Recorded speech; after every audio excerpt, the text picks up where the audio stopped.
my first guest just made me laugh my butt off the last time she was on. That's what happened to it. I had to have her back. She stars in the hit CBS show King of Queens. Please welcome Leah Remini. Our next guest is one of the stars of the popular television program The King of Queens, Monday nights at 8 right here on CBS. Here's the lovely Leah Remini, ladies and gentlemen. Leah Remini is right over here. We're back, and stop. Balls of fire for Leah Remini, everybody. That's what I want to be called. Balls of fire? A ball of fire. Ball of fire. We're here the rules. Not balls of fire. I understand you're playing for somebody today. A couple DJs. Who are you playing for? Don and Mike. Don and Mike out in D.C. Don and Mike. The Don and Mike Show.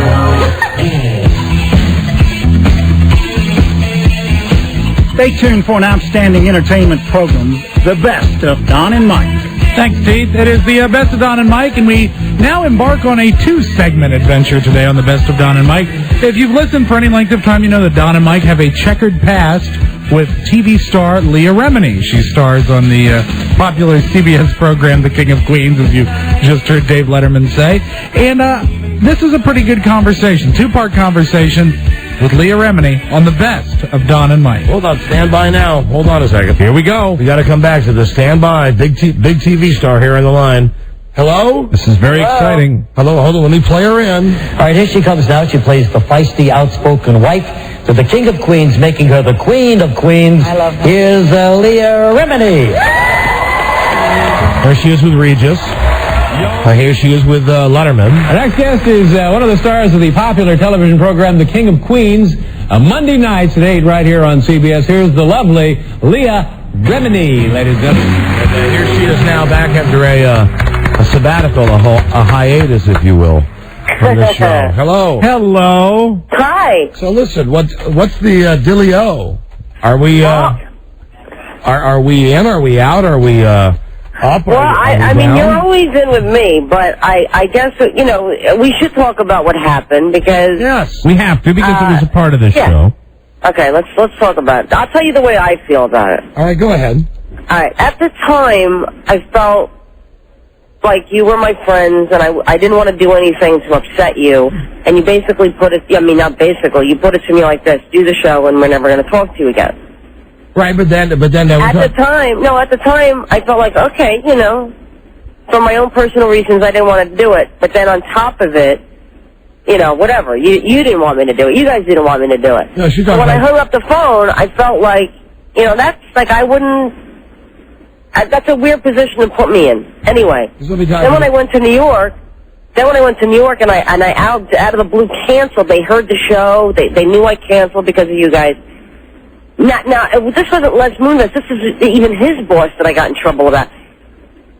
I didn't know that our show, our network owns the radio show. You guys, you know, you're on the same thing. And anyway, I got in trouble for that. All right, just let me tell everybody, you know, Leah had been very loyal to being on this show, and she one day called and said she's going to be on Howard Stern's show, and we said, well, you know, we'd have a problem with that since, you know, he's like public enemy #1 on this show, and because, you know, Leah was such a big part of our show, which she has been for a long time. So then we went through this thing with Leah, and frankly we didn't want her to do it because we think she's kind of exclusive to this show. We did that on the air. Everybody heard that. And then Leah and I had some off-air conversations, and I said to her, right. Well, then, you know, go ahead with, you know, do what you have to do.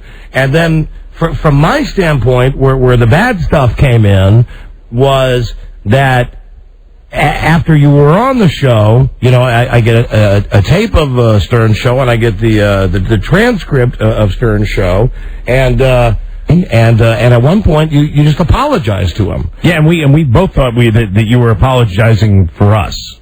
Why? And that's First of all, that's bull. That's complete bull. First of all, let me explain something to you. I had already committed to doing the show. They had already had me booked on the show. Then when I talked to you guys, you said don't do it. This was like a day or two, how many days before I was going to New York to do it. Okay. And I canceled on him. Okay. That's what I apologize for. Okay, all right. Then, all right. Because that is not professional. Don't ever say to me that I'm kissing anybody's ass, because I'm not kissing anybody's ass. No, hold on. The bottom line is, I had committed to doing his show. All right, so you are apologizing for that. You guys have some stupid crap going on. You're on the same network, basically. Honey, not listen. even against each other. No. But don't say that I can't. No.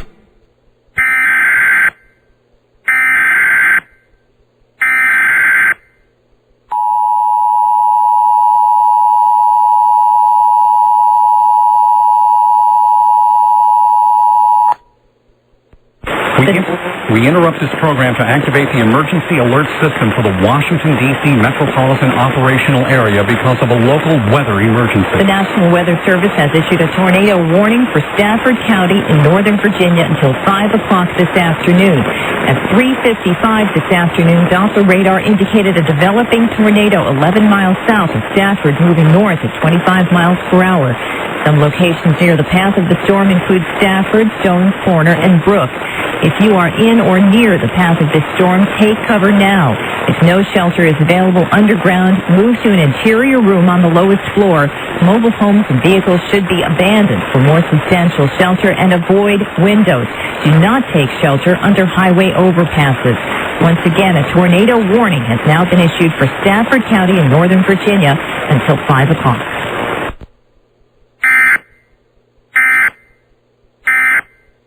I was an unknown actress or unknown talent that started on your show. Right. I am an actress. I'm on a television show. When we first started talking, I was already on the show. The show was already picked up. The show was going. So to act like I came on your show and I was your baby, and then I went off and went to Howard Stern, and now I'm Howard Stern's person is untrue. And the way you're positioning it is to your benefit. Well, that's what this is. To make me look like an Well, no. That's what the purpose of this conversation is about. I don't think you can say a-hole anymore. I think they just deleted you out on that. And we're not trying to make you look like an a-hole. And I'm not here to debate. But I just want to say, when you came in, you said, I apologized for canceling.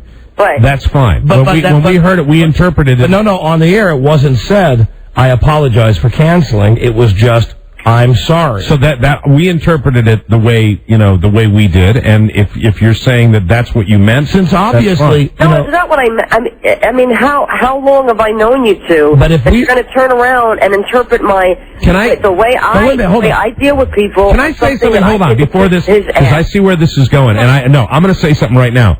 So when we heard that, how good of friends are you to me? Wait a minute, I want to assume I'm kissing somebody's ass. Hold on. Kissing Howard Stern's ass. The issue was when Don said, have fun, go ahead, you got to do what you got to do, which is true, and that was said off the air. Go ahead, you got to do what you do. Then when we heard the show, it was just.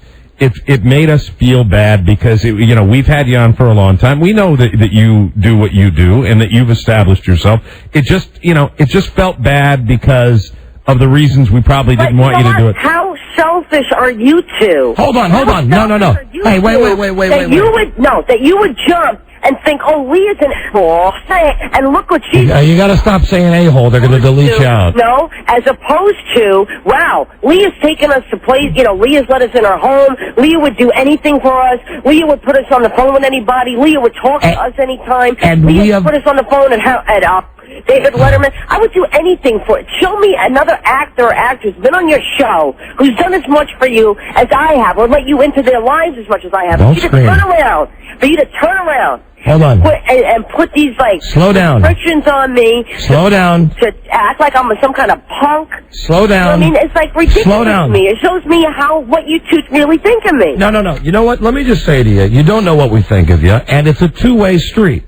Yes, you're a big television star, and you're a big television star. No, you did. You were a TV star before you met us. You said that, and that's great. I never said I was a big television star. That's what you just said. I said I was on a show before I met you. You were on a show before you met us. If I was a comic and you gave me my shot on your show, and then I turned around and went to other radio stations after I started getting big and I didn't have time for you, that's a different story. Listen, that was my point. Not that I'm a big television star. Okay. Don't try to again make me look like I'm saying I'm a big star. If you keep, Leah, we are operating under a different set of circumstances now. If you keep saying ASS and the rest of that word, they keep deleting you out and people can't hear what you're saying. Well, they know I'm saying it, so they can figure it out. Well, the more you say that, the more you're going to get dumped. And it's not like just the word gets dumped. The whole 10 seconds worth gets dumped. All right, go ahead.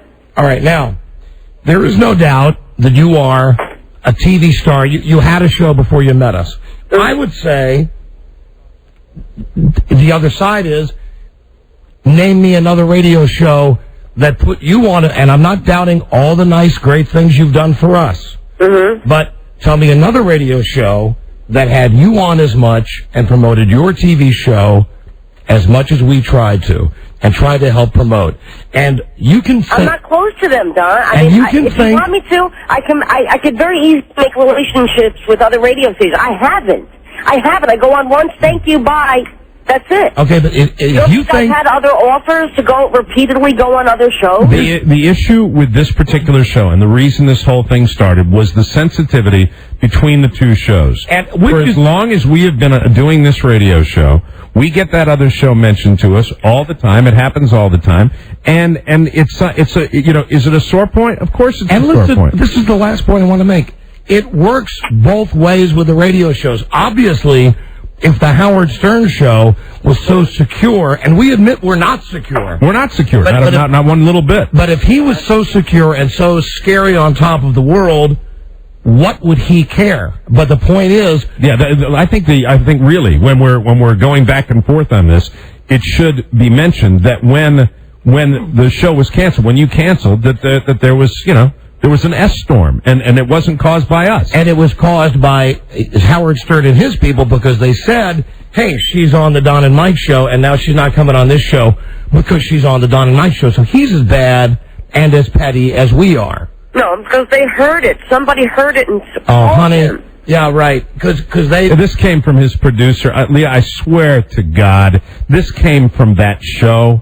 This came from that show. I mean, that's the way it works, Lou. I mean, I mentioned before that we do this all the time. It happens. It's much more severe than when you get a Leno and a Letterman situation. It's much more petty than that, and it's much more hardball than that. It really is. And it's petty on both sides. It's petty on both sides. We admit that. I mean, we admit we're the pettiest guys in radio. And don't for a second think that we don't appreciate what you've done for us, and we do. But and the thing that's hypocritical about it is that we've had guests want to come on this show, and we've been told, no, they can't come on your show because they've been on Howard Stern's show. Right. That Howard Stern is protective of the guests who have been on his show. Mm-hmm. So, I mean, it was when the whole thing blew up, it just got, it got to a point where we felt like, the stepchildren again. We really did. And it was, and we are sensitive to that. And what, and we reacted to that. That's the way it goes. But we take a lot of pride in what we do here, just like you do. Right. So, but you're still not, we're still at the point where you're not really taking responsibility for the position that you put me in. No, hold on. You still feel justified in the way you... Hold on, Leah. The position that we put you in was a position that off the radio, when I said to you, just for me to off the radio, do what you have to do. If you have to go on that show, go on the show. And I came on the radio the next day, and I said that. I talked to Leo off the radio. It wasn't that I have to do anything. I don't have to do anything. But the fact is, it's rude. It was just rude for me to do that, especially on the air. To do what? Heard. To do what? To say that I was going to go and then turn around and say, no, I'm not going to go. Well, I mean, that's not the right thing. Are you talking about? Thing to do. Are you talking about the initial conversation when we said we didn't want you to go on the show? No, you already knew I was going on. Remember, you called me and you said, we're very upset. What is the rude part? What is the rude part? I'm not sure I'm getting it. I think she's saying the rude part is she had agreed to be on that show. Then we said, don't go on the show. Right. But then, even if you think it was rude that you canceled, then in a behind-the-scenes real moment, not radio moment, I said to you, if you got to do it, go ahead and do it. And it's not that you have to do anything. It's that, if your boss... I mean, the truth of the matter is that it would be, we deal with it. It would be fine. If your boss is... But you didn't say it would be fine. On the air, you said I would never talk to you again. That's what you said on the air. What are you talking... When? After you went on the show? No, when I talked to you, and I said, I don't know what to do, you guys said, I said, so put it this way, if I do the show, you're not going to talk to me, and you both said no. But then after that, off the air, in real life, I remember talking to you, you were on your cell phone in New York, and I said, if you have to do it, then do it. We don't want you to get in trouble with CBS because of us. Right. And I came on the air the next day and I said that. So that was the reality of the situation. Mm-hmm. I mean, don't you think? I mean, you know, I don't know what you said on the air. I mean, you could have said, I don't know what you said. I'm telling you what I just said. So you said Leah had to go. You never, I mean, do you feel that it was wrong for you two to ask me not to do it after I committed to doing it? No. Okay, so that's where we're... I mean, that's like any show. I mean, it's the nature of the competitive posture between the two shows. Again, I'm not a comic. I'm not somebody just started out. And then... And honey, neither are we. But I understand that. But then what makes me feel bad, the most, is that you don't look at like, wow, Leah does let us in more than the average person. Yeah, but and you know what? And you also do a lot of radio shows where it was never an issue. No, I mean, what I'm saying is, it was this one particular circumstance. You don't think you did the wrong thing, but at the same time, you don't acknowledge the fact that, where do I get a break with you two? You know what I'm saying? Where's my break? Well, hold on. Hold on. Where's the break? And I acknowledge you've been great to us, and we love you. But where's the break? You tell me another radio show where you could go on for hours, and we have had you on stretches for hours, where we promote your show week in, week out, whether you're on the show, whether we've talked to you recently. We promote the show. We talk about it on Tuesday after it's been on. You tell me another radio show. I mean, if we're going to be like that, you tell me another radio show that's promoted your TV show like ours has. You can't. And I'll say, I haven't gone that. I mean, there was nobody else that I wanted to talk to. If you think, I think it's a two-way street. It is, and that's right. Things that we need. Let's agree on that. It is a two-way street. And like I said, you've been great to us. You've done so many nice things for us. But I think, when you say, will you acknowledge that it's wrong in that circumstance when we're talking about a certain radio show and a competitive stature between two radio shows? On that one, that is the way we would play it with you, and that is the way we would play it with any other person that was important to us on our show. Anybody who talks to you on the radio does not go to Howard Stern. No, anybody who any other radio show. Anybody who is on our show, and we considered you because of your many appearances to be more than a casual guest. You were important to this show. That's what the issue was, that you were important to the show. And you were identified it's not that anybody that we'd have that. Not only do we not have that with anybody else, it's something that was a particular circumstance, and we were being honest with you when we had the discussion on the air.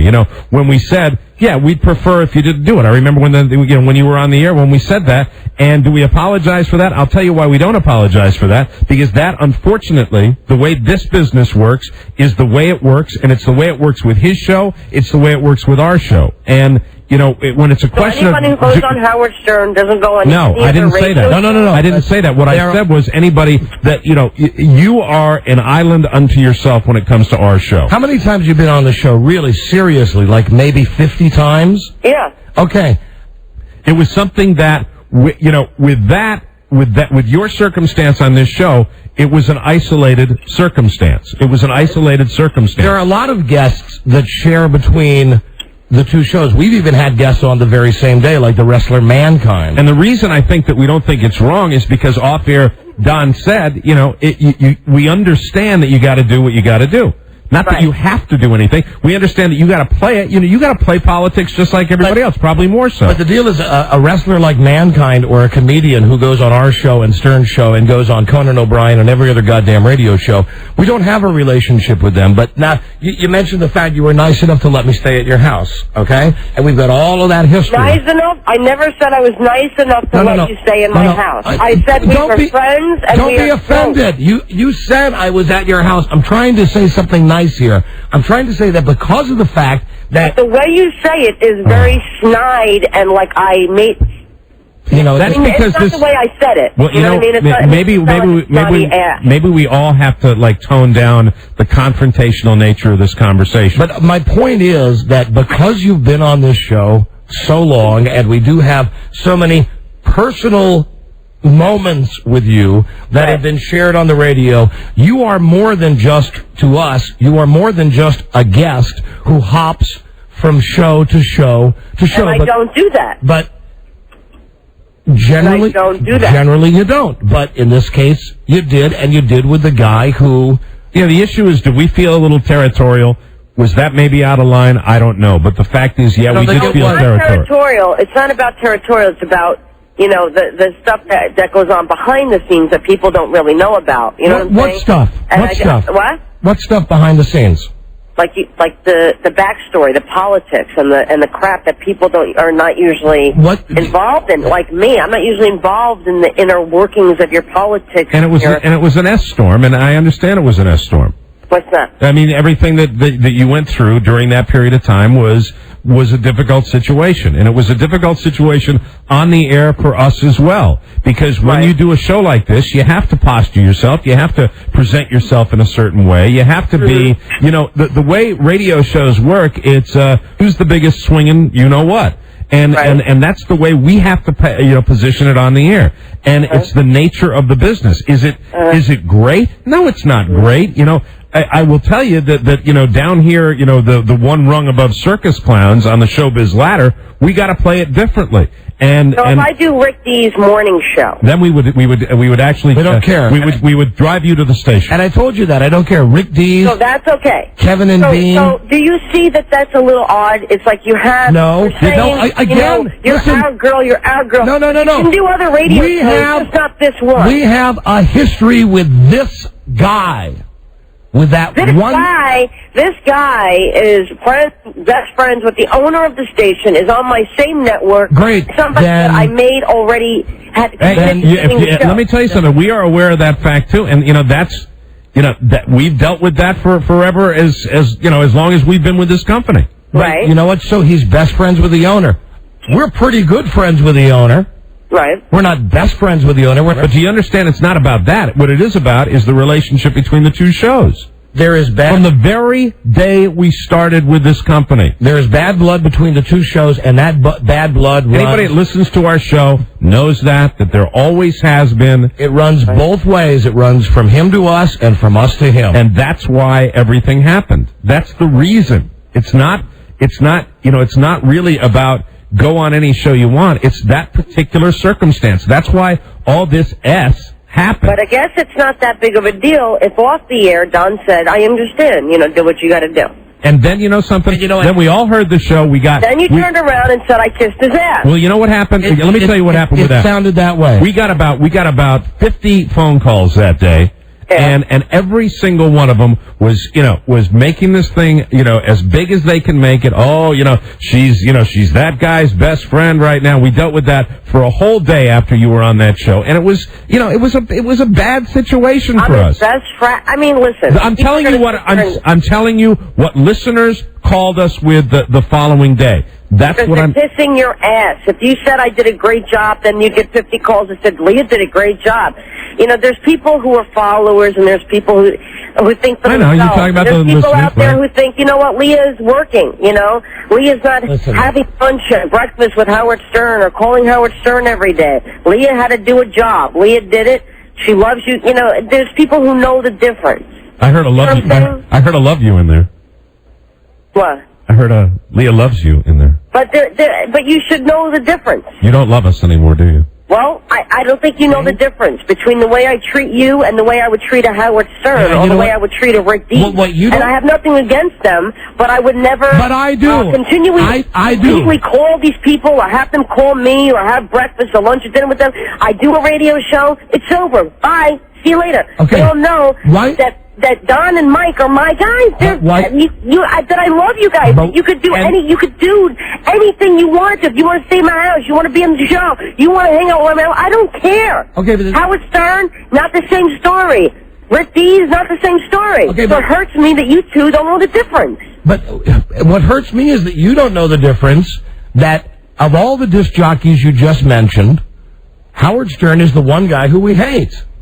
He's the one guy who, for the last 15 years, spends all of his spare time saying that we wouldn't have careers if it wasn't for him. And that Who cares? Well, who cares? You have careers. Leah, listen, it's not the same. You don't have actresses running around, saying, the girl from Everybody Loves Raymond doesn't run around and say, well, Leah Remini wouldn't have a job if I wasn't Raymond's wife first. I mean, day in, day out, it really, it's different. It is different, and it sucks. And it's sex. I wish I was in, I understand this point. I understand this one point that you're saying. I don't have the backstory. When I made the initial, when I said okay in the beginning, I didn't have all the backstory that you're giving me now in bits and pieces. I know you didn't like him. I know there was some weird things going on. But I didn't know, and I still don't know, all the backstory. If Patricia Heaton was saying things like that to me, about me, publicly that people knew about, what? You'd kick her ass. I would kick her ass, and I wouldn't want you talking to her. That is the truth. Okay, but and then if she was talking publicly about me. That is I don't know the backstory 100%. Okay, well, all right, I don't know what is radio and what you wait. tell a show you don't and know what is serious. Okay, I'm telling you, what comes out of the radio is all we can go by. What comes out of the radio, I don't care if you like us or you don't like us. We're pretty honest. I mean, we're doing No, wait a minute. Did you get my point there? Yeah, I got your point. I got your point. What she's saying, and I think that we have reached, I hope, a consensus that you, hopefully, I understand your situation from what you've said, and I know that you were upset. I hope now at least you understand, especially when you were saying before, you don't find anything wrong with that now you understand where we're coming from on that particular circumstances. Right, but do you understand that when I made the initial confirmation that I didn't know the seriousness? Yes. Oh, absolutely. Yeah. Don, do you understand that? Yes, I do, 100%. Okay, so then when I canceled, after talking about it on the air, do you think that was appropriate?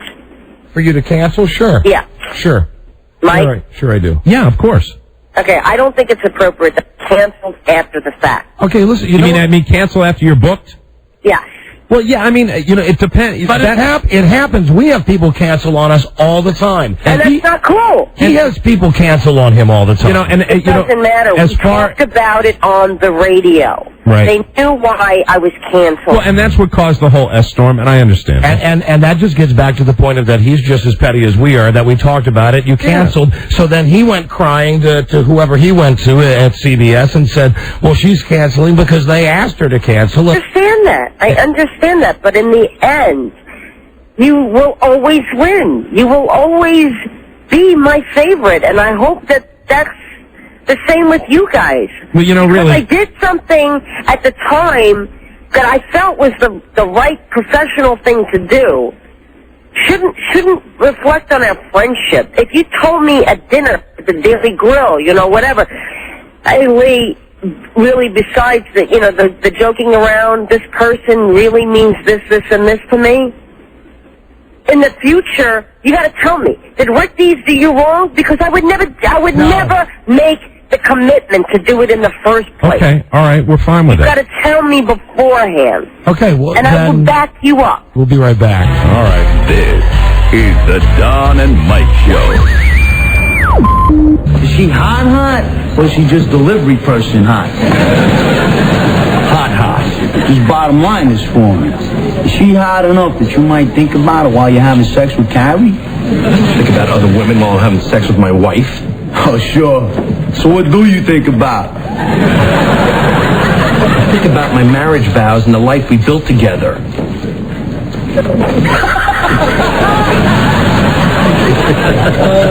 Funny stuff. The Don and Mike Show. Vintage goodness. It's the best of Don and Mike.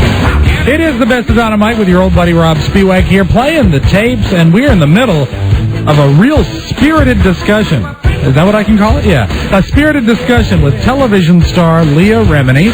And let's get right back to it. I enjoy stuff like this. Makes me uncomfortable. Makes me feel all oogie inside. It's Leah Remini on the best of Don and Mike. It is nice having you on the show, and you have been on the show a lot. And we do have this business relationship, but just so you know, it is not lost on us what the relationship we've had with you, above and beyond, and what you've done. As evidenced by the fact that how special we feel about you. Yeah, really. I mean, going out. Believe me, I know what you've done for me and for the show.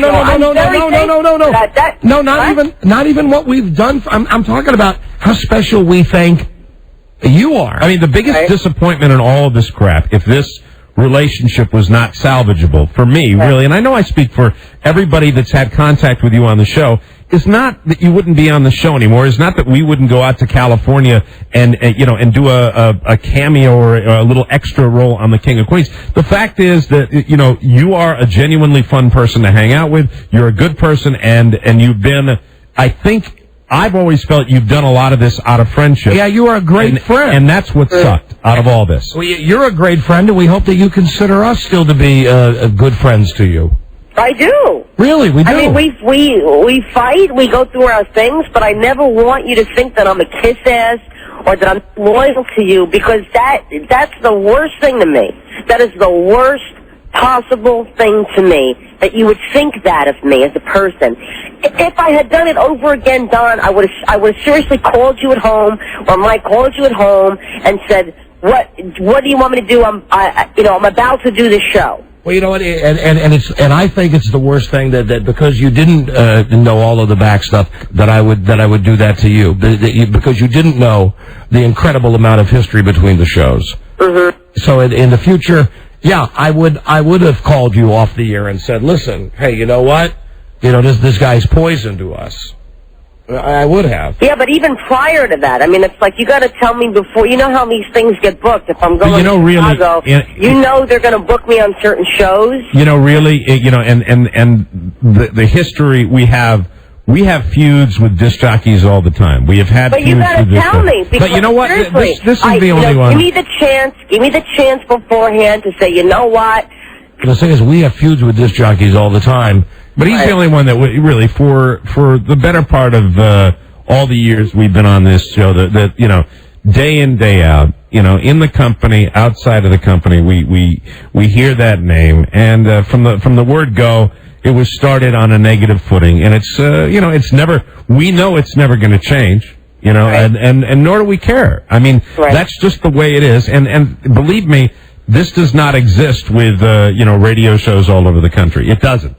So, I mean, the answer to your question is it's not something that, you need any background on, because there isn't any background other than that particular circumstance. Basically, what you're saying to me is the one shot I had to show my loyalty to you, I shot. No, because you didn't, and I'll take responsibility for this, because you didn't know all of the background, so we should just let that go. And you made a decision, and then once the gates of hell opened up on that particular thing, you did what you had to do. It was nothing. It was not anything where, it just. I'm glad that it's passed. I'm glad that it's over. But that hopefully all the circumstances have been explained now. Really, I hope they have.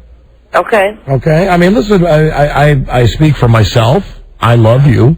Right. I know Frida is very fond of you. She doesn't love you like I love you. Frida won't like that you've said you love her. But I love Leah as I love Leah. But I love you both as well. Non-sexual. I love you. I love you. I love you. I love you. But it's really beyond it. We will tell you right now, it is, and for people that are listening that are saying, hey, what are you going on and on about this? The fact of the matter is, it is a little bit.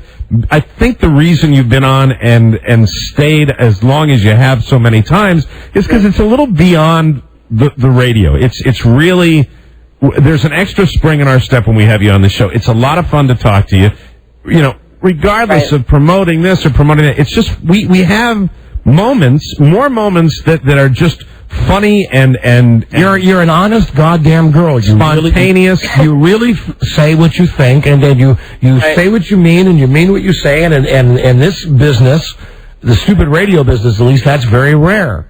Right. And, pardon us for being territorial. Believe me, I love our relationship, but I just don't want you to think that I do anything intentional because I'm kissing somebody's ass. All right, well, then I take that back, and can we then now be friends again? Yes, and I apologize. And I apologize. To you, we apologize. I apologize to you also. Howard's ass. I apologize. The both of your asses. Buzz, would you like to apologize? I missed you tremendously. I'd like to apologize. I really love you guys. And we miss you. Leah, I'm serious. Leah, Buzz would like to apologize. I'd like to apologize, too. He has no reason to. I'm sure there's something. Leah, you know what? He said the meanest stuff of all. Yeah, Buzz was horrible. They're doing it to me again. No, I didn't, Leah. They're framing me. Buzz said the worst stuff about you. Never. I would never do I want that. to know, did anybody defend me when you had 50 callers calling and bashing me? Christ, there were really... Charlie, no, anybody. No, not on the show. No. But I will tell you that there were people that called up that said, hey, it wasn't like that at all. I listened to the show. Really? Yes. Well, that's nice. All right. Well, it's the truth. It is. That's very nice. Rob, would you like to apologize to Leah? Yeah, and I take it back. Buzz was not the meanest. Rob was the cruelest. Yeah, not even counting the stuff I felt in my heart. What'd you say? Rob, speak to the woman. Leah, I'm very sorry. What did you say? I said nothing. No, he's lying. No, he's lying. Well, actually, he wrote most of it on note cards. Yeah, horrible. I've journaled for pages, volumes. No, we're kidding. Did he say anything or not? No, he didn't. No, we're kidding. No, he's kidding. We're just kidding. Don't apologize, Rob. You're just being a man then. I'll apologize to her, Rob. I'm very sorry. The apology means nothing if he's done nothing. Right. Well, no, he was a participant. We're all sorry about what happened. Yeah, I'm sorry about the whole circumstance, and I'm glad that we can move by it. Can we move by it? Yes, Okay. please, let's. Hey, friends again. Are you still with Angelo? Yes. All right. Well, that's But great. here's the thing. It's been a month since I've quit smoking. Really? Oh, I got news for you. Wow. It's been approximately 30 minutes since Mike quit smoking. Mike, you didn't start again. No, I quit. I quit, and then I started up again. He is lighting up. Mike, then you didn't quit. He's lighting up again. He's lighting up right now in the studio. Well, Mike, you quit for how long was it, Don, that he quit? I quit for about a week. I should have bet you. Mm-hmm. Oh my I should have God. bet you. And as a matter of fact, he's not even smoking brand name. He's smoking generic cigarettes. My sister-in-law gave these to me because my sister-in-law said they're just like Marlboro Ultralights. No, they're crap. And gave me BB. You gotta stop smoking. If I could stop smoking, you could stop smoking. It's been a month. I know. It's been over a month that I've quit smoking. I will try. I can't quit drinking, though. Really? No, I will not quit drinking. A man has his limitations. I need my vices. You gotta have something. Absolutely. You gotta have something. I find now that we're back to being friends, I hope I can say this to you. I find it hard to believe you've not smoked for a month. You think I'm lying to you? I find it very hard to believe. Now, don't get mad at me, because we're back to being friends now. I'm not going to get mad at you, but let me ask you a question. Don't you hear a little bit more antagonism than usual? Yes. Yeah, but I thought maybe... And I don't have my period. I just got over my period. All right, that's what I thought. Okay. No. Well, congratulations. Huh? Congratulations. I always thought it was sexy when you smoked. No, I gotta stop. I mean, really, it was Shannon. It was my little sister who she stayed. You remember when Angela went out of town for like a month? Yeah. She stayed with me, and she heard me coughing at night, and she got very upset. And she had to leave me a note that said, you know, I'd like to have a meeting with you if I can tomorrow. So I sat with her, and she just started crying. She just started crying. Well, she's like, I heard you coughing at night. And that was really enough for me to quit. I know I'm going to get in trouble. I'm going to sound like Joe Camel here, but I just want to say I think it's goddamn sexy when you smoke. Thank you, sweetie. He says the same thing to me, Leah. And Mike, you are incredibly sexy when you smoke. I'm smoking Well, I'll smoke for you. Oh, thank you. And Leah, now we're officially friends, and then I apologize and forget all about the crap with Big Bird. We have to put everything in the past. All right, let's do that. All right, very good. Beautiful. Yes. Then, who have you been talking to now? you know, who did we have on? Who would be the biggest celebrity that we've had on? Peter Tork of the Monkees. Right, No. Who have you talked to in my kind of category? I just gave it to you. There is no category. Peter Tork of the Monkees. Beaver Cleaver. You've had no females on the show. It sucked. No. How have you been filling this time? It's just... Well, we've had Frida on a lot. What? Frida's been on a lot. How is Frida? Does she miss me in a hole? Yeah, she does. No, she doesn't. As a matter of fact, she was yelling at me today, saying, if you're going to talk to Leah, be nice. Well, I think that's why you two get along as well as you do. Can't say, oh, thanks. Oh, there you go. You were just deleted again. Leah, see, and when you say that, they cut out like 10 seconds of the show, so you just got to say a-hole. A-hole. A-hole. How's your mom? What? How's your mom? My mom is very well. Very good. You. What? No, nothing. I was just asking how your mom was doing. You're starting something there now. I'm not starting anything. You're starting something. What, Mike? What are you I'm gonna not say? starting anything. What? No, you remember the whole thing when we were talking about your mom and what did Leah's mom say? She said I'm hateful. Hateful. That's right. It was a joke. That's why I said that. Oh, who said? She said you were hateful, right, Don? Yes. Yes. Yeah. Was that true though? Well, no. Don is hateful? I don't think I'm hateful. Well, she thinks she has a very dark side to you. Right. Well, and vice versa. And vice versa. And you're absolutely right. Yeah. No. Well, listen. All right. But still admit it. And so do I. There's a dark, evil side to me. Dark, evil, in the recesses. There's a dark, evil side to all of us, don't you think? Not me. No? Oh, no, not the golden boy. Only when I'm drinking scotch. Yeah. Oh, okay. That's every day? Only like at 2 in the morning when I thought you didn't like scotch. I thought no, that's why I don't drink scotch anymore, because I don't. That's the reason. That's anger. And the only thing I would do, the dark side comes out. You will admit this is true. The dark side really comes out against people I don't like to start with. Yeah, that's what happens when you drink. When I drink, that's what. If there's somebody I don't like, Steve Johnson, going in. Who is that? He's a sales guy that works here, and he saw the dark side at the Super Bowl. And see, if it's me, I'm the opposite. If I've had a lot to drink, he'll love him. I will hug him and say, "You're my buddy." Right. You know, I go the opposite. Really? Yeah, I'm the opposite. Very way. warm. Right. Opposite way. So, listen, so we're friends. Yes. We love you. We want to have you back on the show as much as you want to be on the show. You know, you still have carte blanche. Anytime, anything you want to talk about at all, whenever. All right. Thank you. I do want to tell you something important, though, off the radio that has nothing to do with what we've just been talking about. All right. Can you hold on for just a second? But I love you guys. We love you, too. And I'm glad. I rarely fight. We had a good one yesterday. We had a real good one. We had a blowout yesterday. We made a scene. Yes, I was thinking about that after the bet. We actually made a scene like a couple of women. Here's the setup. We're leaving the WJFK radio station to go to Union Station to take the train up to New York because it's so effed up to fly, right? Right. Well, see, I hesitate. I'm not going to say how fast you were going. No, I will jump in here if I feel I need to defend myself. Mike was in a car with Buzz and Lisa, and Rob and I were following in the car behind, and it appeared as because Mike was leading the way to the train station, we didn't know how to get there. Right. It was apparent that Mike was in a pinball machine. Robert said to me before you left, I was aware that you were behind me, but Rob had asked, do you take 66 to 395 and then you take the exit off 395? I don't know what I asked. What did you ask? You take 66 to Constitution. Oh, I thought you said 395. One of the states. But you were asking directions. I thought I gave you the right direction. So, I didn't realize that I had to be going that slowly. Well, okay, hold on.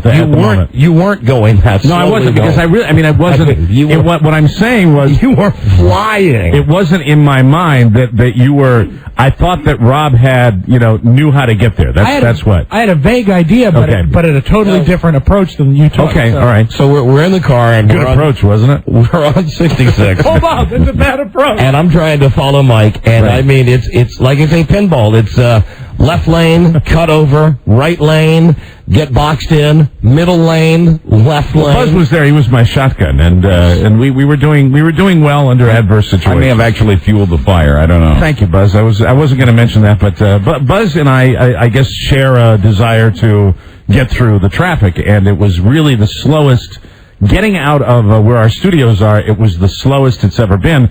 And at that point, I said, we got a motor to get there. And well, you did. I did. And I had a hard time keeping up with you. I won't mention the speed that you reached. Well, the speed will always forever be a source of dispute between both of us, because I realized that I was certainly not necessarily obeying all posted speed limits, but I also don't believe that I was in the Kirk-like mode that you had suggested. Well, I'm driving a new car, I understand. and either my speedometer's screwed up, right, or That's how fast. But listen, I'm not here to argue the speed. Well, then I have very little else to argue if you don't want to argue the speed. No. Listen, you just scared the S out of me. You're driving like this, and I'm trying to follow you. Right. So we get downtown to where the train station is. Amazingly, we make it in like 27 minutes, which is pretty normal for me. Would that be an indication of how fast the cars were moving? Now we get down there, and because of security reasons, you can't park where I normally park, and I actually have this regular route that I go, and as soon as I see that, I'm like, what the hell to do here? And so I see there's a lot right next to Union Station, so we'll go down there. So we pull into this lot, and the guy says to me in the lot, he says, is he with you? And because my car, your car, and I said, at this point, I'm still behind Mike. Well, you two can park right up there. So I pull up the car, and then I turn around, and you have vanished, and I don't know where you went. I had no idea where you went. I am not. Why not just put my car out there with a sign on it that says "Steal it now"? It's a new car. It was not the best of neighborhoods in which you were parking. That we can agree. Well, it's the neighborhood where Union Station is, and it's right next to Union Station. But I know that somewhere around there they've got a regular parking garage that has a roof on it and junk. I didn't know that. See, the only garage I was aware of was the one that was cordoned off, really, and the one that you couldn't use. So we pull into this parking lot where I'm picturing hookers and crackheads, and they're taking the tires off my car, and I get back and there's nothing but a shell. So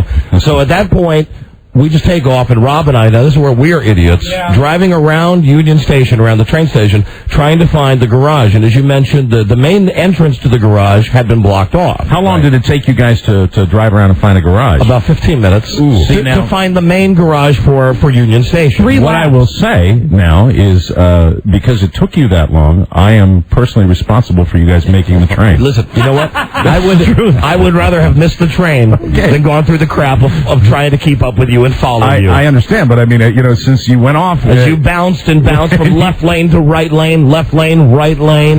You have, because you were, keeping up, and you did manage to keep up almost, you actually got down there. You got down there in enough time to get lost finding a parking garage.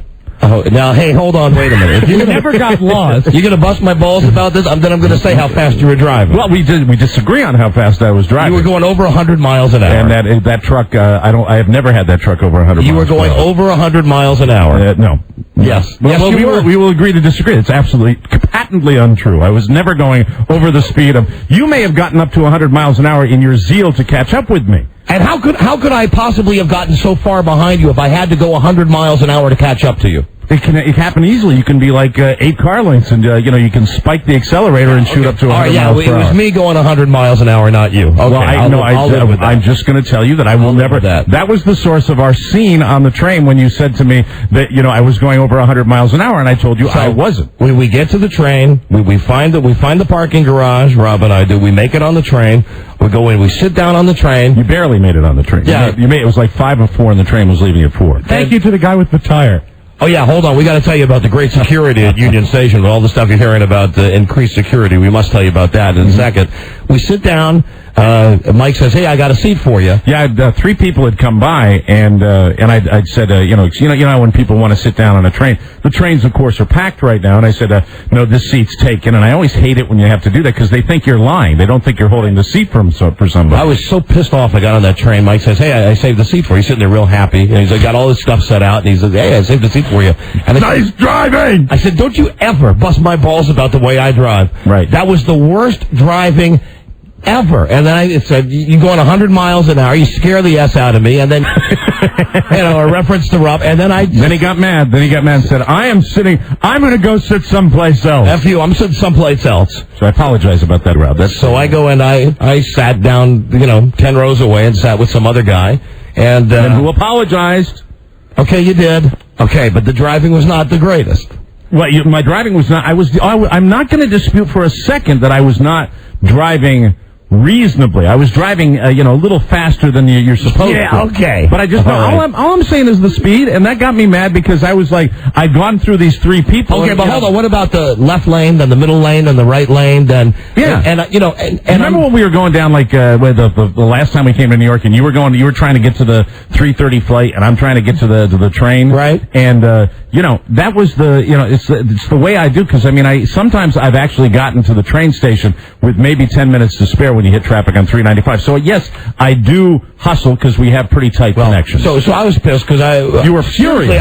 I was scared the F out of me trying to follow you down there. But I think that it was a combination, and all I want to tell you, and I want to ask you this, okay? And I don't want you to get mad at me when I ask you this. Ask away. I do believe that, I was unfair for saying, your butt buddy, and that got you mad, and I'm sorry about that, and I apologized about that. But I just want to throw this theory out here. With part of the reason, I know you were mad at me because I was driving too fast, but was part of it also that, that you got down there and the parking situation? No, but because as a matter of fact, I had said I had said to my butt buddy, when I was driving around and we were on the telephone with my wife, like two morons saying to her, "Where's the parking garage?"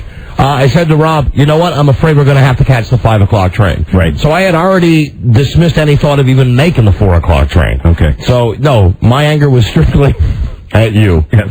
So we get on the train, and then it was wonderful because then I came over and I said, "Hey, I'm sorry about calling Rob your butt buddy."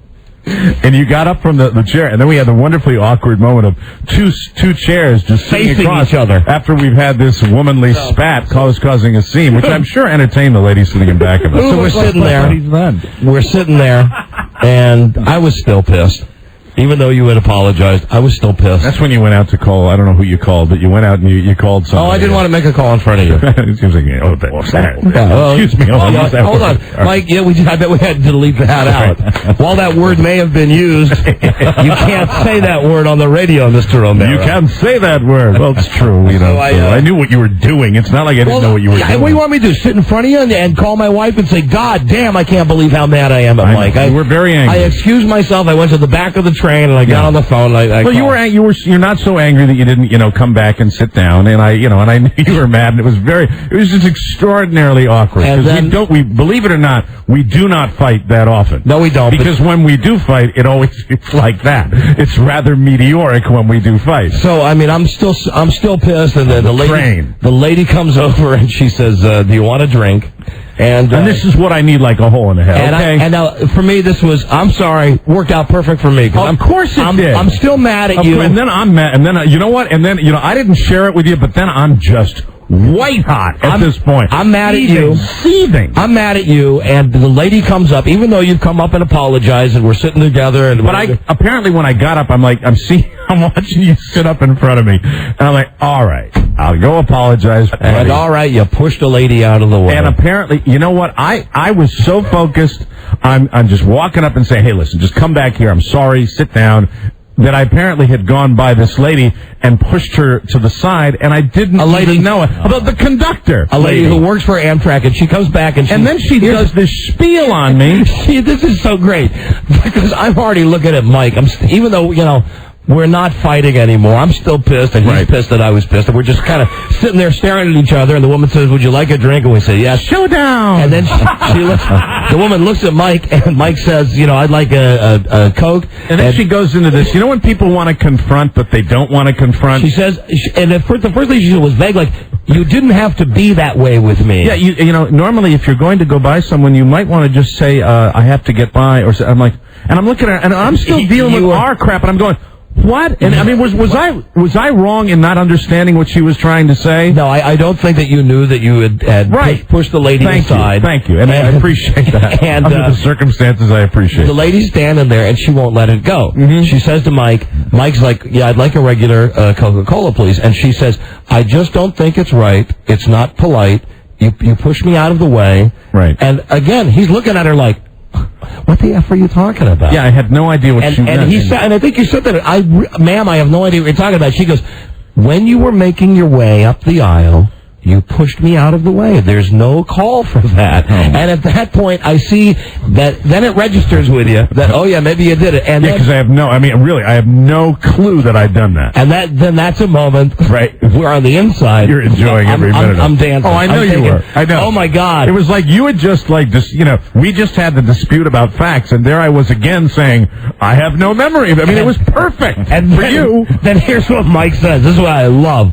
He says to the lady, "Hey, I'm sorry. Yeah, my second apology in 15 minutes. Says, I'm sorry, I didn't mean to push you. And your apology was heartfelt, and I believe she took it, although we thought later she might have spit your food. So the lady walks away, and then Mike looks at me and goes, is everybody against me today? Yeah, like, is everybody against you? Oh, and I felt that carried well into the evening. That carried into talking to my wife. Everybody hates me. Yeah, I did. It's just I didn't win at poker either when we played poker on the train. Nobody and, won. I know, nobody really won. But, Rob, you understand, I was feeling completely, it's just the combination of the whole day and all, you know what?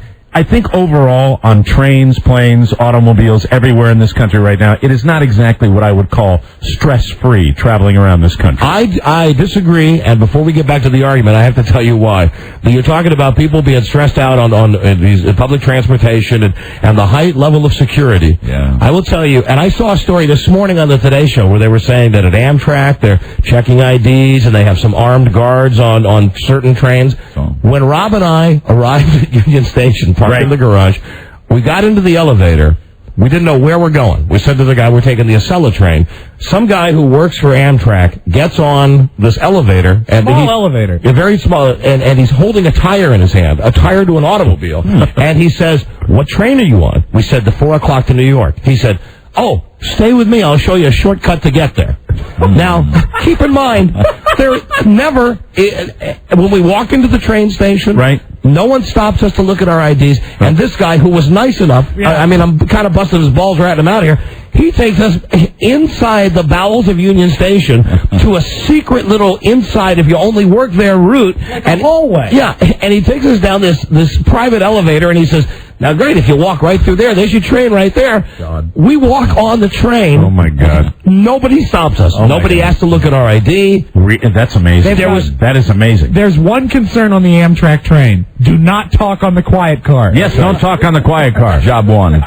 So, the guy at Union Station, the guy who works for Amtrak, was very nice, but for all he knows, Rob and I could have been, nut jobs. Mm-hmm. But he brought us down back through a back way, brought us through an employee entrance, and there's your train right there. Yeah. Good luck. Thanks for riding that. We're like, hey, great. Thanks for not holding us up by checking our IDs or looking in the many bags of equipment that we're bringing with us. I was reading about an article about Amtrak today and what they're doing, and they said that what I don't understand is if you prepay a ticket, they're not going to look at your ID. And that doesn't make a lot of sense to me. If you go and you buy the ticket at there, of course they're going to check your ID. I think they do that anyway. So, I'm not sure. The only thing I saw that was different, because I take the train all the time, is the presence of police officers on the track itself. All and then right before you guys got there, there was a guy that did, the walkthrough, and he was pretty thorough, like checking people, looking at every seat, and he had, I like to see him packing. I like to see him packing the heat. I would just like anybody to know that if, I hope Amtrak is listening. Yeah, I agree with you. If the bad guys are out there, what you do is you walk into the train station 5 minutes before the train. Oh, stop you're freaking me out. You find yourself some nice, kindly guy in a Captain Kangaroo outfit carrying a tire who just takes you right through all security. Now you're scaring me, man. Just brings you right down to the train and says, there you go. Right. Well, the whole system is flawed because they don't take your ticket until you're, underway. Yeah. How are they going to check it if you have it this way? Well, they check it. See, you guys got in. What they do is they check it at the, when you can't get on the train, when you go through, you guys went right out to the track. From yes, we did. You have to have a ticket. You have to have a ticket or a tire. That's amazing because, really... And this time of heightened security... They did do it a little differently when we were there. They did slow us up, and they check your train before you go through the double doors. I can't believe that. Rob, I really can't, you guys. that is... They ought to tidy that up a little. I swear to God. Just understand there's a hallway that connects the parking garage to the track. Oh, terrific. Find that hallway. And the guy was like, hey, you want to come in? Come on, let's go. I'll get you down there. And we go through this... Of course, you two together, I've never considered you to look very threatening. No, of course, no. If you're going to let a couple of guys in, I'd let you in. We get on the train, and I had a fight with Mike, and the lady comes up. And then we did immediately compensate, though, which was pretty funny. As you ordered your vodka and I ordered my wine, and just slammed them back. And then things got all better after that. Good. Well, no, I was still mad. I know you were mad. I was still mad. You're mad today a little bit, just a tiny little bit. No, still a little bit mad. I'm not so much mad now that we're letting it out now. But you're mad just about the speed thing because I know I have to.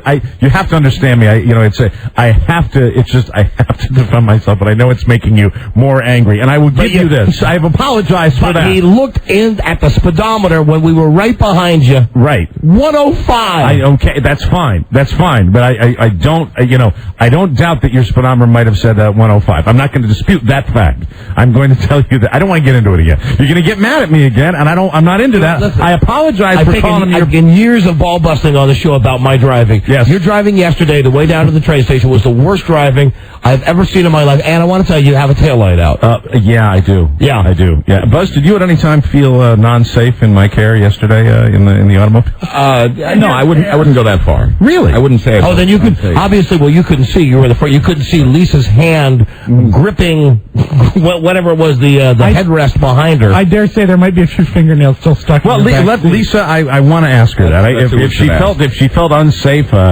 Because I'm so used to you guys take the plane, I take the train. I'm used to doing my own thing. And Lisa, you were terrified. We'll put you on the spot now. That's all right. I'm not going to be mad at you if you say you were scared. Yeah, actually, I was. I had this pet peeve about, first of all, people not using their turn signals. Right. When they cut in and out of traffic. I get on Nick about it all the time. Right. But that okay, you made your point. Thank you, Lisa. Thanks. All right, I understand. Okay, so she was scared. Thanks a lot. Thanks. Bye-bye. Thank you. She was scared. Thank you. That's and all right. Buzz, were you scared? Actually, no. I tend to drive that way, too, although I do signal and don't change lanes quite as much. Buzz and I were kind of commiserating as we're driving. He was saying, God, they're out today. There's another one. And Buzz and I are going back and forth, and he was kind of a good traveling companion in the shotgun seat because he was saying things like, that I would say, and I was getting fueled by that, and I was kind of psyched up to get there, and that might have And I believe at some point the words "death wish" may have crossed my lips. Is he on a death wish? Boy, but I have such a strong self-preservation instinct that you know what? You're absolutely right. I have to mind my P's and Q's, and that was not the safest driving I've ever done. So we're on the train, and even when we've gone through this stuff, I was still pissed. You were right. I was still pissed, and then you wanted to go play cards.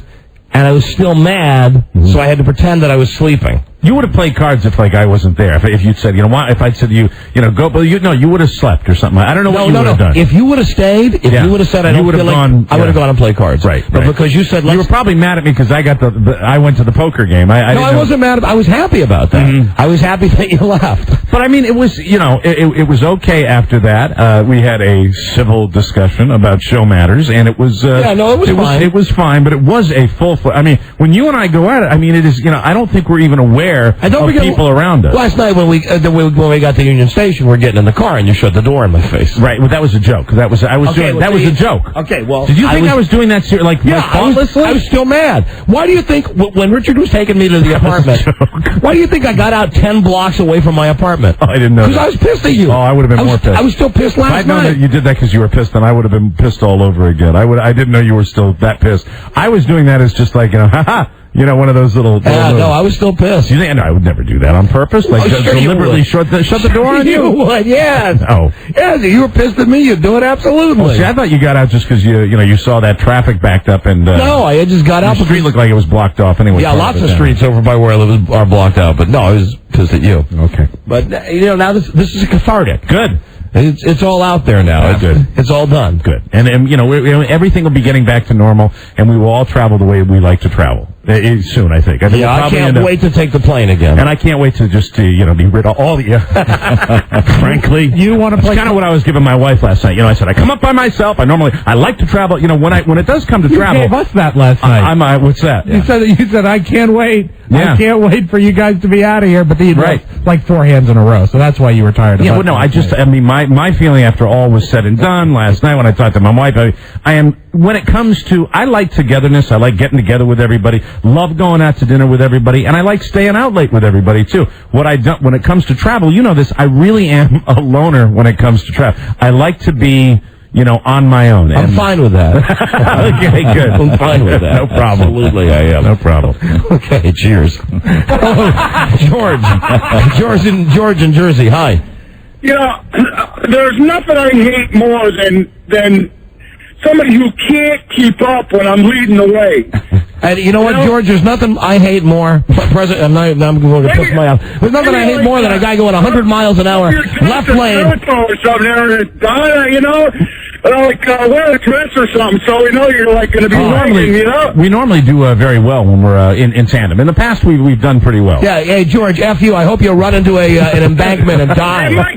Why Wow. Jesus Christ. I'm as bad a driver as there is, but even I have my limits. I understand. Okay? I understand. I'm not going to confront now. It was left. I've defended my position. And left, you right, know what? left, right, left, right. You are not without a position here. I agree. I have said that, and I go on record as saying that, and I think that you and I have done the tandem thing before. Would it be safe to say, and I know I was going much faster than I normally go yesterday, but when we do tandem sometimes, we kind of, there's a competitive element to that too. I swear to Christ. Well, I know you were being careful. There was no competitive at all yesterday. Right. You were worried about your car, and I think you were being less competitive than you normally are. Okay, if that's how you want to rationalize it to yourself. I'm not rationalizing it, but I mean, I said in the past, haven't we done a thing where, you'll be up and then I'll be up? Yeah, but we're going to an appearance or something. Yeah, but when we do that, really, we haven't gone that fast, and there's not the left lane, middle lane, I have not. Right lane. Now, and the whole time, have I said? I'm trying to follow you. Have I disputed that I was not driving safely? No, you haven't. I haven't. The only thing I'm saying, it's just we have to go by that. We have to move by that because it's the speed thing. We move by that thing. Okay, I'll move by that. But I mean, I was going faster than I normally go when I'm going down to Union Station. Was going much faster than I normally. Well, anyway, but I was pissed. God damn, I was pissed. You shut the door in the car last night. Yeah, I mean when we got in the car. Yeah, when we got in the car. See, that's when I thought you were over it, and I was just doing a little joking. Just sitting there, just seething. I got out of the car and get the phone and call me up and go, God damn it. Effing Mike.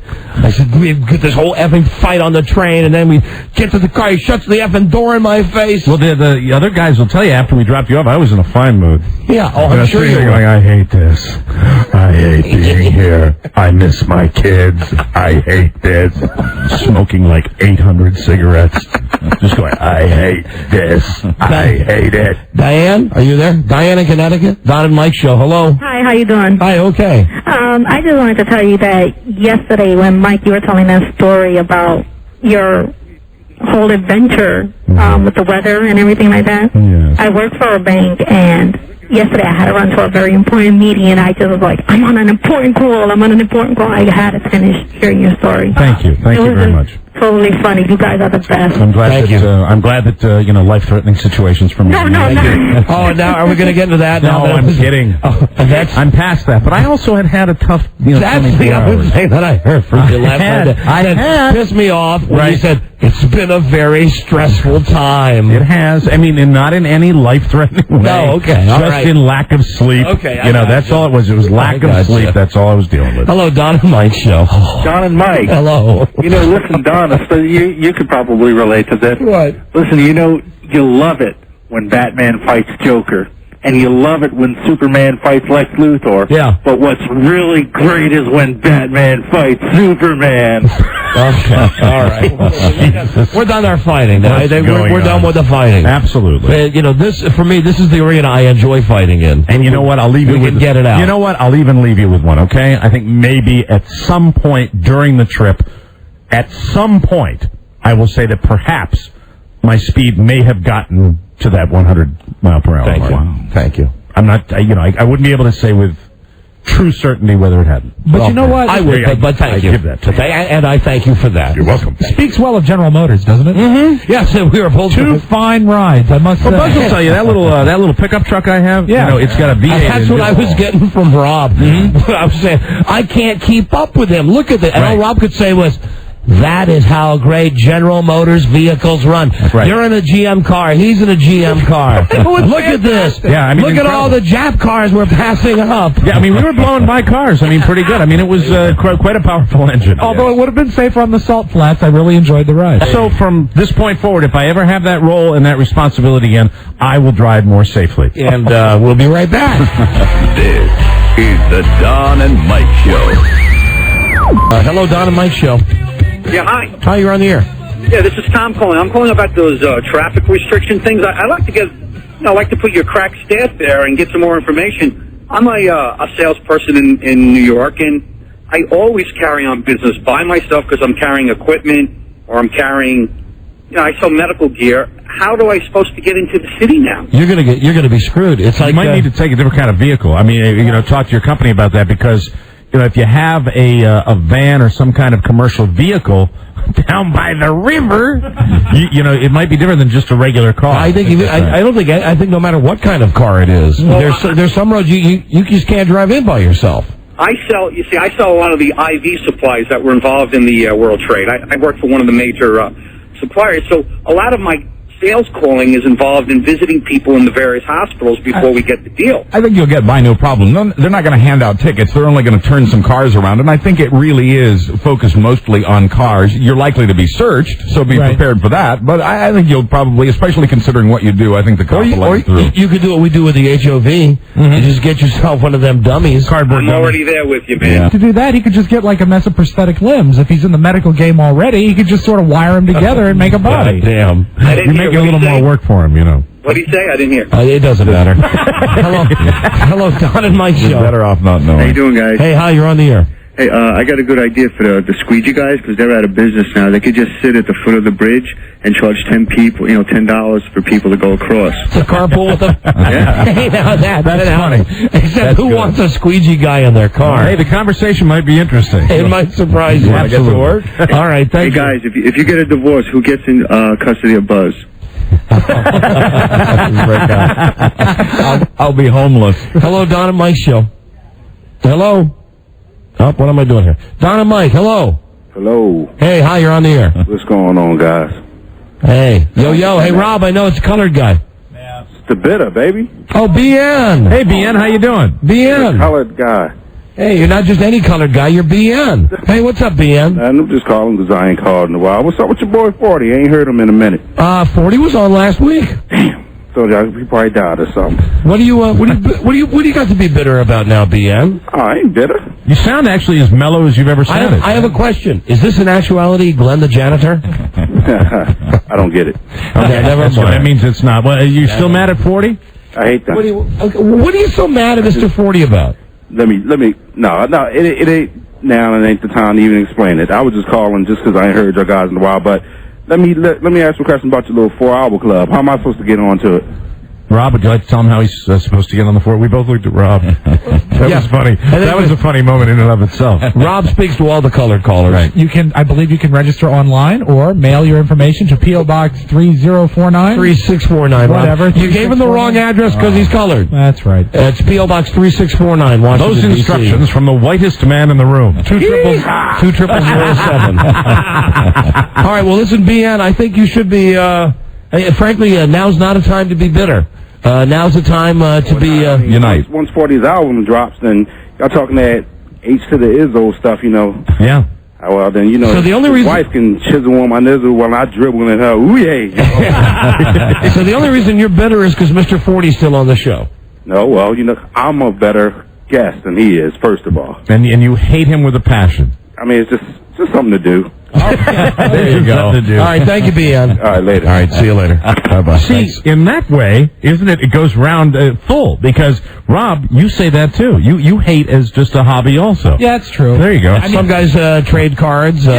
Some guys collect stamps. Rob just hates. You know, it's he was sitting there, and BN said, "I hate just because it's something to do." And Rob has said that for years. It's just something to while away the hours. That's right. You know, and luckily I found a job where I can get paid to hate, but sometimes I hate in my spare time. Hello, Don and Mike show.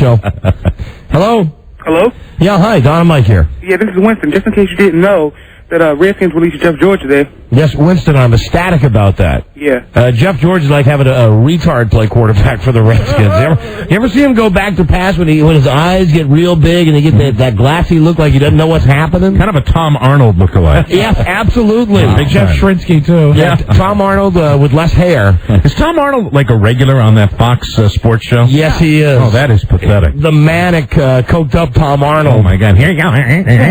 But, that is the pickup of Jeff George by whoever gets him, though. They're going to end up looking like geniuses because Jeff George can throw the ball. And doesn't he have like 4 or 5 games when he first signs with the team? When he does great. When he first gets with the team. Right, before he loses interest. He's a real team player. Right. He reads the playbook, and the guy can throw the ball a million miles. You know, the best ad on TV right now is the one from Michael Vick. It's for some drink like Powerade or something, where they show him throwing the ball and guys are catching it and guys are getting pushed back, almost like that old movie where the fat guy gets the cannonball in his stomach. Right. And then they show Michael Vick standing on about the 20-yard line, and he throws the ball out of the stadium. Wow. Out of the... It's not trick photography. And he's not starting this year, is he? No, but he scored last week for Atlanta, though. All right. I mean, they're putting him in Sunday. That's a great commercial. Michael Vick, if he throws the ball out of the stadium. Pretty incredible. Hello, Don and Mike Show. Yeah, hi, fellas. How you doing? Hey, we're doing Glenn, how you doing? Oh, I don't know. Somebody else had called me the same thing. This is Glenn. Who? This is Glenn. I was calling about the women you want me to bring down. I got 2 girlfriends. You know who this is? I believe this is Glenn. Yeah. I've not seen any prompt on the screen or anything else. I'm just telling Glenn. you, I think it's Glenn trying to call up again. Hi, Glenn. See, now you're busted. I'm sorry, fellas. I just don't know what you're talking about, but I'll be willing to bring them down tomorrow. This is Glenn. I'm sorry? You are Glenn. Are you calling me another name? Hey, Johnny? Johnny, help us out here. Is this Glenn? Johnny, you think there's a chance this is Glenn? What do you think, Johnny? I mean, it's just a feeling I got. Do you think this is him, Johnny? Sure. I didn't put anything up there because I had to think about it. I took it unscreened. I mean, you tell me. That's why I didn't screen it, because I wasn't sure, and I had to think about it for a bit. It's Glenn. Could be. Glenn, I'm afraid this is you. Fellas, I'm just trying to help you out. I mean, I'll play along with you if you'd like. Let's see, this is Glenn. Because a real caller wouldn't be doing all this stuff. Yeah, I think this is Glenn. I think we've got another one of his characters. Let's jot them down, people. All right, goodbye, Glenn. All right, see you around, fellas. See you later. Yeah, busted you. Gotcha. Busted you. Got him. Hello, Don and Mike Show. Hey, Don Mike. Hi. How you doing? This is Steve from the Bronx. No, this is Glenn. No, Mike, hold on. It's a different phone. Oh, I'm sorry. Hi, Steve. How you doing, man? Okay. I got a problem with BN, man. Oh, what's wrong with BN? And I don't like the way he's putting down Mr. 40.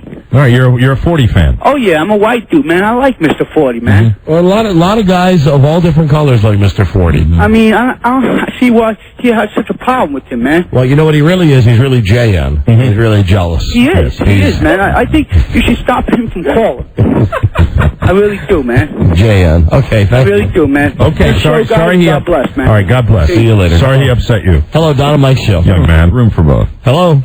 Oops. Don and Mike Show. Hi. Hello. Hello. Hi. Yeah, go ahead. Hi. Hi. Hi. Hey, do you know BN's real name? No. Oh, okay. His voice sounded awfully familiar. I just wanted to know if Don has hung up. Hi, Mike, and hi, Buzz. Hello. Hi. Hi. How are you? What can we do for you? I want to know if you've hung out with Mr. 40 yet. No, you know what? I put out the invitation to him again last week. I know, I heard that. To take me down to Anacostia, wherever it is. I want to sit in front of the store. I want to play checkers. I want to play cards. I want to do it. I'll bring my own checkerboard. Whatever it is. Dominoes. Whatever it is the guys in the hood do, I want to do it. Can I hang out with you guys? I want to play my Jay-Z songs. I have it. And that's not, incidentally, that's not guys. Okay, that's Guy. No, I'm the only one who's going down. Mike doesn't want to come with me. It's just me going down there. I meant guys as in 40 and... Oh, 40 and the other guy? Well, I don't know. Would you be one of our hoes? Can I ask you a question? Yes. Did you ever suck the jelly out of the jelly donut? Honey, listen, if I go down to be with Mr. 40 and the guys on the corner, it's going to be a personal thing. Okay? I don't want to share it with you. Sorry. Okay. Okay. All right. I just want to explore my black side, and I have to do that alone. Yeah, no, but I want to dance with you, and you... Oh, baby, I want to dance with you, too. I want to dance with you so bad. But you got to let me do this. You got to let me explore my black side by myself. Okay. Okay. Thank you, though. All right. Bye-bye. Bye. Sorry, baby. She's very another depressed. Time, give her some hope. Throw her something. Yeah, maybe another time. Not guilty. Y'all gotta feel me. Hey, you gotta quote my man again. Yeah, your man's got a big article in USA Today. Jay-Z. I'm reading up on him. Not in Mike show. Yeah, Mike says to me today, I'm walking out of the office. He said, what'd you say to me about Jay-Z? I said, I think I quoted the one part of the that he's doing very well. Both trials are tentatively set to start next month. Oh, that's good. He's my man. That's the one sentence I read him. H to the E, H to the Izzo, V to the... Get your goddamn hands in the air. I love Jay-Z. And he's this is all about how hot he is. Hello, Don and Mike Show. He's hot. Hello. Yes. Hi, Don and Mike Show. Hello. You know, Don, Jay-Z is the Roy Jones Jr. of hip-hop. Did you know that? No kidding. Surprised you didn't know that. Your helmet has the shell. Hi, what can we do for you? Yes. What? It's me? Yes. I saw that Michael Vick commercial, and there's no way he really threw that ball out of the stadium. How could you even think that's true? Why is it so impossible to think that a ball... That would be equivalent to 500 yards. No, it wasn't 500 yards. Think about dope. it. He's throwing it from the 20. He's from the 20, so to throw it to the end zone is 80 over yards. The stadium. Oh, and it's not... Okay, hold on. It's not like an NFL stadium that he's in. It doesn't matter. It's a junior college stadium. There's no way that's real. There's no way. I would bet you anything. I would bet you anything that he really throws the ball out of the stadium. That would be...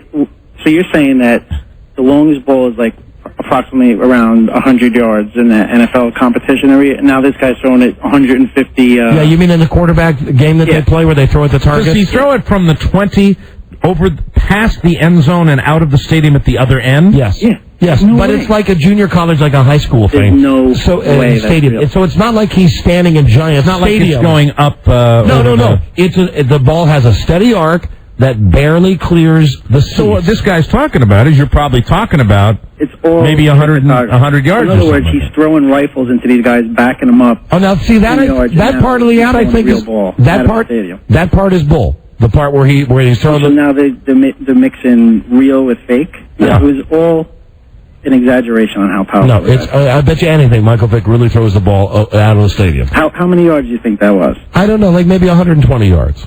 There's no way. There's every way. Look at the commercial. There's every way. Hold on. Look how many seats are. Can you tell me what the product is? Because I'll call the product on the air and ask him. That Power Sport. See, that's the problem with ads. All I know is this guy and I are talking about. We're arguing about an ad we've seen with Michael Vick, and we don't know what the product. Powerade. No, it's not Powerade. All I know is that while he's big pimping now and spending cheese, the streets are still watching. But you got, I mean, watch the commercial again, and you'll definitely realize. All right, someone will call and tell him. We'll call him. Thank you, though. Don't forget, you owe me because he really does throw it out of the stadium. Maybe they filled the ball with helium. Sean, Don and Mike Show. Hi. Hey. If you watch the commercial, first off, it is Powerade. And second off, at the NFL Combine, he only threw 82 yards, so there's no way he threw that ball out of the stadium. Right, it's physically impossible. Somebody give me the number of Powerade, because either I'm right or I am absolutely the dumbest man on the planet. And when he knocked over the receivers, that didn't happen either. That's fake, too. And I said that part was fake. Is it an edit when he throws the ball? No, they show the ball. They show the ball, but what they do is they stop the camera, and then they have someone throw from closer, and then they just pick it up where it is. No, they don't. It's one clean, continuous shot. No, that's how it looks when it's segmented together. Right. Okay, thank you. Listen, if I'm wrong, I'll say so, but I think he threw the ball that far. Hello, Troy? Yes. Don and Mike Show. Hi, Troy. Don and Mike, how are you? Hi, we're okay. I disagree. I don't think he's actually throwing the ball out of the stadium.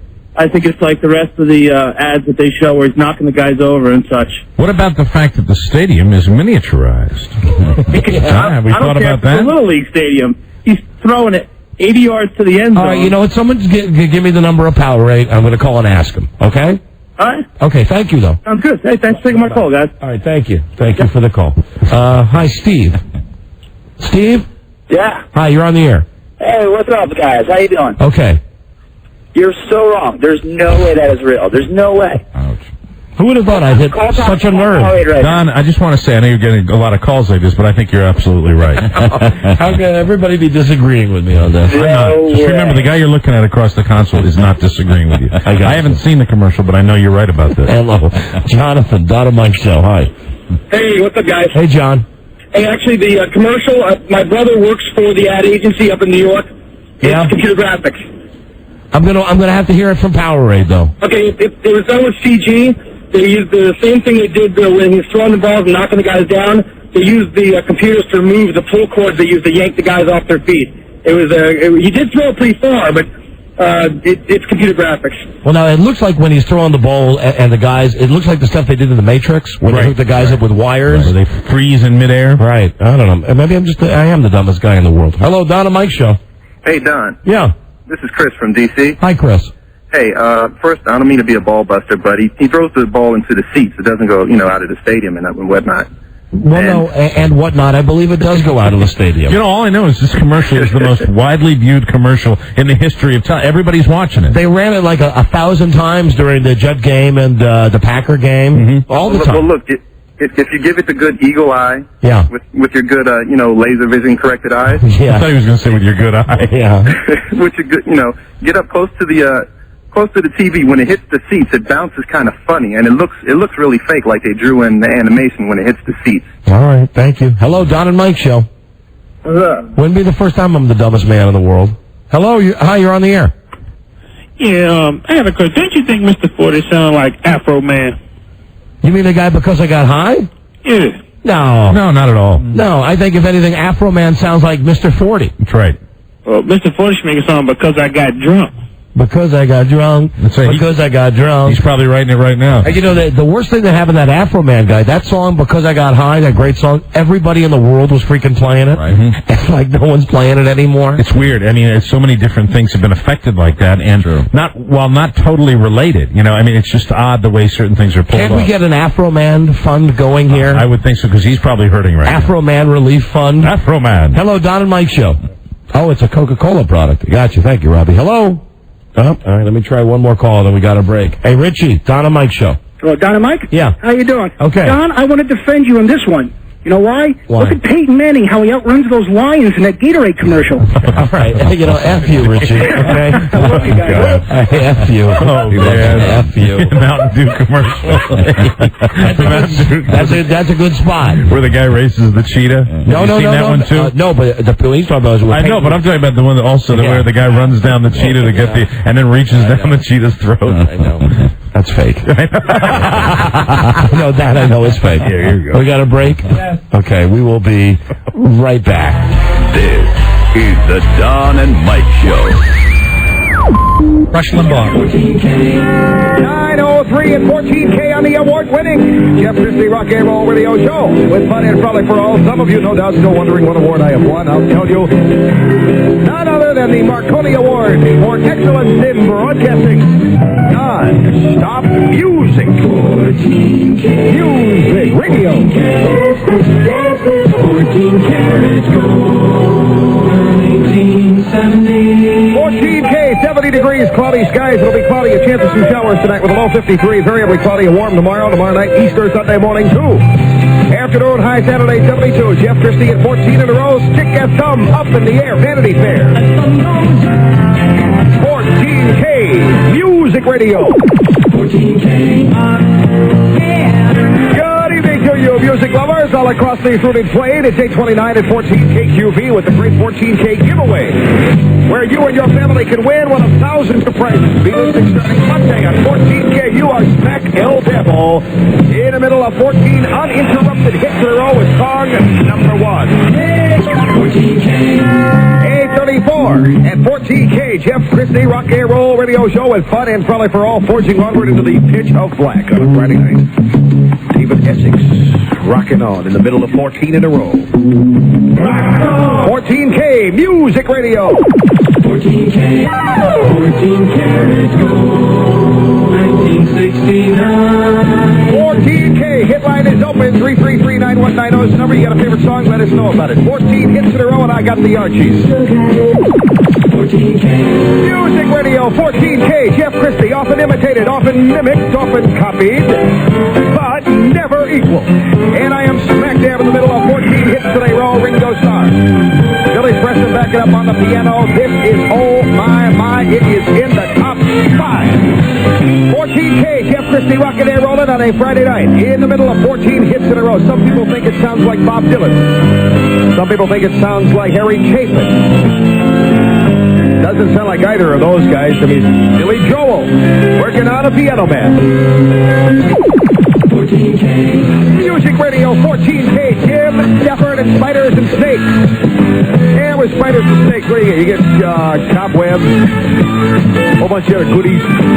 Jeff Christie in Pittsburgh, it's a Friday night. We're working on 14 hits in a row. I remember. 14K, Jeff Christie playing 14 hits in a row. I got a letter here from a girl named Mary Snurdley. Mary is a rich kid in Fox Chapel. Dear Jeff Christie, would you please play some of my favorite songs. I listen to your show all the time. About 75 songs on this list. Mary, if you're listening, why don't you send me a list of the songs that you don't want to hear? I think this would be easier. Take me 2 weeks to play some of these dumb songs. 8:57, that's the 14 in a row. You know how many minutes of solid music we just had? 48 and a half uninterrupted minutes of music in 1 hour. 70 degrees now. The skies are cloudy. It's going to be cloudy. A chance of showers tonight with a nighttime low at 53. Variably cloudy and warm tomorrow night, Easter Sunday morning. Afternoon high Saturday, 72. The public offender program is aimed at the offender with the greatest employment handicap. It's designed to develop marketable skill and good work habits necessary to obtain gainful employment. For more info, call Goodwill's Placement Counselor, number 481-9000. Yes, now's a good time to get your Kawasaki at Hebert and Fisher Cycle Center in Houston. 14K. Happy On, the greatest adventure of escape ever filmed. Happy On is now showing at the Gateway Theater downtown. KQV, Pittsburgh. 14K. Music Radio. 14K. All hit music and a little I Love You music from Charlie Rich. Very special love song, man. The Don and Mike Show. Music Radio. They are entertaining always. Don and Mike. That was actually Rush Limbaugh when he was being a DJ instead of trying to hoodwink America. Okay. Oh, was that a little political leaning? Yes, I guess it was. The best of Don and Mike here on Wednesday, getting you through all the rain if you're enjoying some of this great East Coast weather. And a special greeting to Travis, who's listening very carefully, finger on the button. Now, if we were doing a real Don and Mike show right now with everyone live in studio, we'd be going to Buzz with the news right about now. So let's focus on Buzz at this time, because there was a time when Buzz refused to buy a laptop. You know those computer thingies? Buzz didn't want one, and he just dug his heels in, and I believe Don and Mike gave him a hard time about it. Good stuff. It's the best of Don and Mike. When are you going to make that purchase, Buzz? I don't know. When I decide, that it'll actually be helpful, maybe. That might be one point. Well, it would be helpful tomorrow. You see, there isn't time now. What do you mean there's a time? You could have gone to Circuit City last night and bought a computer. Well, actually, I was tied up. Tied up doing previous what? commitments. Well, I had a doctor's appointment yesterday evening, and then last night after dinner, I was working on some commercials. Oh, so you're doing the side work. It was a previous commitment. The side work that is an arm of the show. Yeah. You wouldn't get the side work if you weren't on the show. Right. You see, this has been an ongoing thing behind the scenes. You guys are still arguing about the laptop? Yeah, that I think. Couldn't you write the laptop off? I guess I could, yeah. But the problem is even if I had one, I still wouldn't have a printer, and so I'd still need the same facilities that I'd need without one. But you could buy. I have a tiny little printer that I buy to go with the laptop. Would it be fast enough to crank out like 21 stories for the news? Yes, I bring it with me everywhere. I'll have to look into that, and I'll have to look into that. Okay. You sound like management. We've been going round and round with Buzz about this. It's one of those weeks where nothing is going to go our way. We have to prepare for that. We gotta go out of town to make this trip tomorrow, to do the trip to Boston. Looking forward to it. Yeah. It's not my hometown, but it's it's a place that's very near and dear to me, and I'm very excited about the trip. When we do these shows tomorrow from the Sam Adams Brewery, I promise you it will either be the greatest radio you've ever heard. Right. Or the worst radio. Either or. It's not going to be anywhere in between. Either way, you'll want to listen. Right. Because either it's going to be slap nuts, fall down, get your tape recorder funny. Well, Rob and I have a pool going as to when we're going to find out that Ben Affleck's not going to be there. Oh, I'll take that pool right now. Matt Damon, the same thing. I'll take the pool right now. I'll take it right now. No, I already got that. I got dibs on that. I say he will be there. Really? I believe that he will. Really? We could probably find out. We could probably make a phone call and find out. Would you like to put a laptop on that? Sure. Would you really? Robbie? My bet is that when we crack the mics tomorrow, they'll say he's on his way, and then at about 12:30, they'll start to hedge, and at 1, they'll say he can't make it. I'll say that we'll know before the broadcast, well before. We could find out today that he's not going to be there. My money is right now. Matt Damon. I got dibs on that, though. You just remember, I got the earliest. It's already determined that he's not going to be there. So tomorrow, listen, we're being strong-armed into doing this show tomorrow from Boston, from the Sam Adams breweries, because they spend a I guess, an S-load of money. They are a very significant advertiser. That's what it is. Is that the hotline ringing? No, it's not. Okay. It is the you guys are in danger of losing an account line. That is what's going on. We started talking like this, and I saw this big light start flashing. So tomorrow we got to go to Boston, and they're going to put us in this tent with all these other disc jockeys. That's it right there. I mean, if we go somewhere where it's just us, it's a much different deal. Whenever, based on our experiences, 15 years of doing this, when we're put in a tent with other DJs, it immediately takes away, because we feel as though we're doing the same show that like 50 other people are doing. Well, and listen, these are all things that we're going to be dealing with tomorrow. The fact that I've right, but I am looking forward to Boston, where we're broadcasting from. Apparently, it's some kind of a cemetery, a Civil War. Do we know where? Because my wife asked me, where are you going to be exactly? We don't know the town. We don't know. All we know is that apparently it's like a manure-covered field, and they. I'm not making this up. They throw straw on the ground, and they erect. But it's not in Boston proper. No, they erect these big circus tents, and they have folding tables and chairs, and all the disc jockeys come in and do the show from the Sam Adams place. And it's like now, is this on the grounds of the brewery? I believe so. Oh, all right. I believe so. And anyway, do we get free beer? Yes, Rob will be drunk both days on the show. But do we get a couple of cases or something like that to give to family members? I'm sure that they will hook you up with that. All right, very good. And see, Buzz, because he does the news on the show, the thought was, well, Buzz, how are you going to get the news to prepare the news? Covered. Since you don't have a laptop. Right. It's covered. It's taken care of. It's covered. Because you're going to pay $70 a half hour. No, not per half hour, total. $70 to go to the quote-unquote business center, okay, right, in the hotel, right, where you're going to sit there with all the other slugs and get slow internet access. No, it's high speed access. I'll be in air conditioning in out of whatever the weather may be, and I'll have high speed access. I'll have Word. I'll have a printer. I'll have everything I need right there. Well, I just urge you to get a laptop.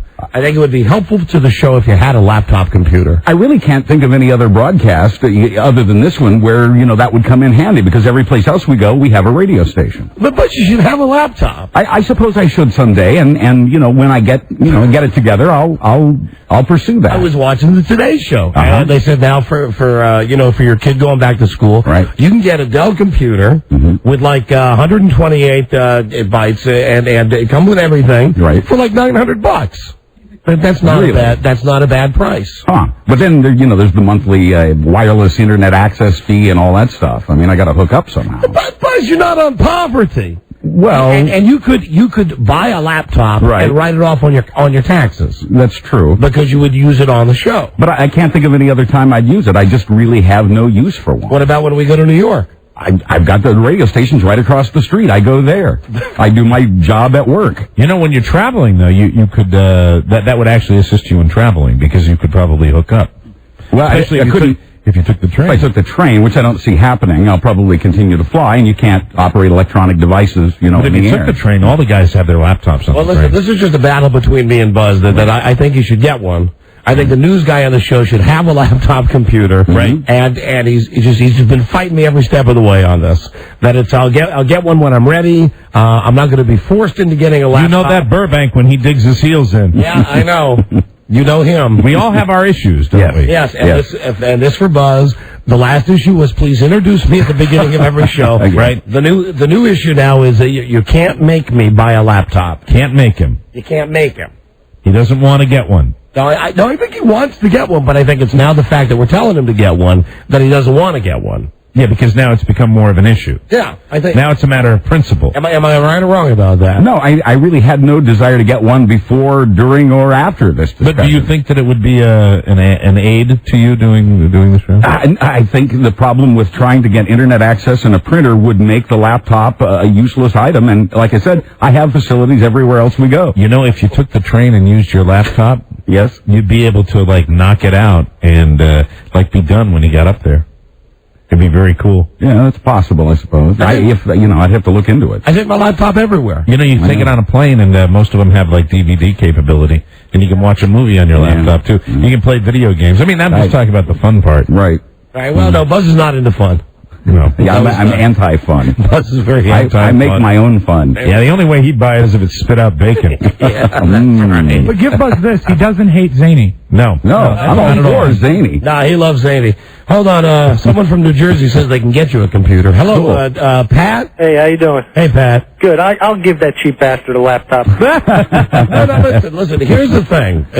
We appreciate it, Pat. Thank you very much, but please, don't give the cheap bastard a laptop. The cheap bastard makes a damn fine living. I'm sure he does. Doing the news on our show. And, don't worry about it. And, frankly, I could loan him my laptop. Yeah, I have one too, but mine's, I just found out. What does he need the printer? He could save it on mine's broken. Disk and just do it that way. We've tried that before, and we generally end up broadcasting outside in the sun where the glare on the screen makes it impossible to read the copy. Oh, God, Buzz, how old are you? He is, I'm telling you. Sir, I'm with you. I will send you one. I'm with you. Put me on the phone and I'll send him one. No, don't send him one. We want to get him to get his own. Thank you, though. Thank you, Pat. Hello, Matt. Have him pay $1 for it. Hello, Matt. Hey, guys. Why doesn't CBS buy him one and supply him with one? That's a good question. Yeah, because they supply us with everything. Yeah, let's all stop and laugh about that one. It is a multi-million-dollar company, at least they could do is, give him $1,000 for a computer. I'm told we all get laptops after they start paying for postage and pens. Right. Third on the list. And I guess giving you guys money to buy gifts for prizes for the callers too, right? Now, we don't get anything for anything. Exactly. We get a budget. We get a budget for prizes, but that's about it. Yeah, that's it. I mean, as far as if any one of us needs a laptop, which we certainly can write off in our taxes, we do it. Okay. We spend the money for it. All right, so Buzz is just cheap.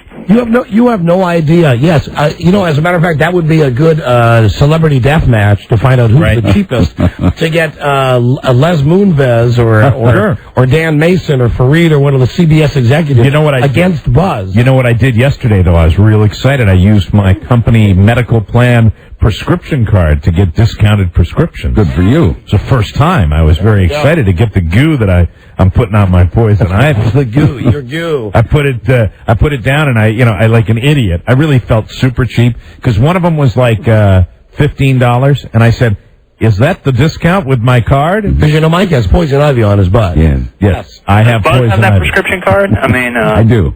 That's good, Buzz. That's good. Or maybe you could use that to get a deal on a computer. That'd be Exactly. great. I don't know. All right, thank you. Thank you, Matt. See you later. I never figured out what the prescriptions would cost. I got one for this steroid you take when you have poison ivy, which I'm not going to take, but I got the steroid cream, too, and it was like $30 for both prescriptions, and I never got what the total would have been, if I had to pay full price. They can be anywhere between $500 and hundreds of dollars. At $1 million. Hello, Rick. Hi, you're on the air. Yeah, I just wanted to know whether Mike really thinks we believe that when he says that he wants beer for his family members, that he's not sucking it down himself. Sir, can I explain now hold on just a second, because in order for me to answer you and really give you an explanation about that, I love beer.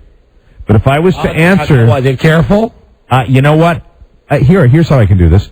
I was speaking to my sister last night, who lives up in the Boston area, and I asked her, I think this is my brother-in-law's one of his favorite beers. That's why I was doing that. Not that I don't love this beer myself, but it's one of my brother-in-law's favorite beers, sir. And be honest, Mike, don't you require something a little stronger than beer? Now I do, yes. Frankly, really, I'm not the beer drinker I once was. I now require hard liquor. Thank you. Require. Goodbye. Now listen to this. Lots of it. Buzz, you're off the hook Lots here of for a it this second. trip. Because I'm going to have to turn the spotlight on my child bride. Yes. You want to know what keeps a marriage fresh? What keeps a marriage strong? What keeps the real romance in a marriage after 20 years of being married? You share it with us, Johnny Ragatory. I want to lay this on you. We were making this trip to Boston, and they shocker, they had us flying out very late at night. Yes, of course, maximizing the convenience for us. Because it's cheap. So I said, get us on an earlier flight, because we do an earlier shift now, and I knew no one had to hit Mike to the fact that the schedule had changed. So last night, about 7:30, I pick up the phone and I call Mike. Yeah, you've been very nice letting me know all the details about our arrangements here, because I know you get them at the last second from the powers that be. That's another bitch. And I get, I got 2 helpings of Scorn Flakes. One from Mike's wife directed at him. Right. And then later the big one with my wife. So I call up and Laura picks up the phone and she says hi. And I say, hey, it's me. Is Mike there? And she says, oh, he's in the other room playing his new computer video game. She says, it's great because it's just like he's in New York. He's playing this game all the time, and it's like he's never here. See, and that I didn't even know that I'd gotten that scorn. Wow. See, that was scorn that was shared with Dawn, and she was scorning me through you, and I didn't even know it. So I was very pleased to hear it. So she comes and gives Mike the phone, right? And I tell him we're taking an earlier flight, blah blah blah. Okay, see you tomorrow. See you later. Bye bye. Hang up. I hang up the phone. I think there might have been an old boy in there. Yeah. So he hangs up. I hang up. Now, keep in mind, I'm sitting in a room with the door open in my cave, and my wife is sitting right in the next room, and she's reading or something. She comes in, and she's half kidding but half serious. She goes, who were you on the phone with? And I said, Charlie. I mean Mike. Because, I call Mike Charlie. The weird thing we do, we call each other Charlie. Right, because, Mike is Charlie Stu-Ang-Stavel, right? I call you Charlie because I don't know why. No, hold on. I was on the phone with Mike, and she said, who are you really on the phone with? Oh, no. And I said, so the fact that you made the correction aroused suspicion. Yeah, like, I'm going to be calling my whore, from the den of my home with my wife sitting right in the next room. I'm going to be calling my Gumar with my wife and my kid right in the next room and the door wide open. So she says, who are you really calling? Now, again, at this point, it's still half playful banter. Right. And I said, I told you, I called Mike about the plane to Boston. And she says, really? And now I'm offended by this. I say, well, you know what? There's the phone. There's the redial button, right? Because now we're playing a game of chicken. Right. So she goes over to the phone, and I said, don't call. And she said, why don't you want me to call? I said, because it's embarrassing. She said, I'll just hang up. I said, no, if you call and just hang up, they're going to see on their caller ID that it was me that called, and then they're going to call back and say, why did you call and hang up? But she called my wife. Yeah, so my wife and I are standing in the room, and she says, well, I'm just, and she's doing this thing under the guise of being playful. She says, I'm just going to call anyway. She picks up the phone, and she hits the redial, and she's looking at me with a big ass-eating grin on her face, and she goes, hello? Oh, hi, Laura. Right. And the conversation went something like, did my husband just call your house? Is my husband having an affair with you? And my wife, in her usual style, said, why would I do that? I've got a clone of him right here. So, we were just getting, the compliments were just fast and furious last night. You want to know what keeps a marriage good and strong after 20 years? That's it. When you're on the phone talking with a guy that you're working with for 15, and your wife comes in the room and she doesn't believe you, and so just to prove the point, she actually, hits the redial. And then, my wife gives the dig about me. It's just like he's still in New York. He's playing his video game, and and then why should I do that? I've got a clone of him right here. The whole 9 yards. This is the Don and Mike Show. Took the butcher knife and put it up to her neck. I said, if you want to live to see tomorrow, you better start frying them eggs a little bit better than what you're frying. I'm tired of eating sloppy, slimy eggs. The Don and Mike Show. Not yet available on DVD. It's the Don and Mike Show. I think we release on October 19th, don't we? Yes. It is the best of Don and Mike here on the mighty Westwood One broadcast system. And it's me, your old buddy Rob. We got another great segment here, and I think you're going to enjoy this. This is something of a historic segment. It's the first edition of the Rob Spiewak Show. So if you would, cue the music. Thank you. This is a guy, some nutcase that Don had me interview, who said that Michael Jordan could play better if we massaged the slavery out of his legs. Makes perfect sense. It's the Rob Spiewak Show on the best of Don and Mike. Ladies and gentlemen, it's time for the Rob Spiewak Show, and now, here's Rob Spiewak. Hi, Rob. Hey, guys. Rob Spiewak. Now, the story is this. The story comes to us from a newspaper in Fort Richmond, California. Oh, okay. Fort Richmond. Some critics think that Michael Jordan, is too old to be jumping into basketball again.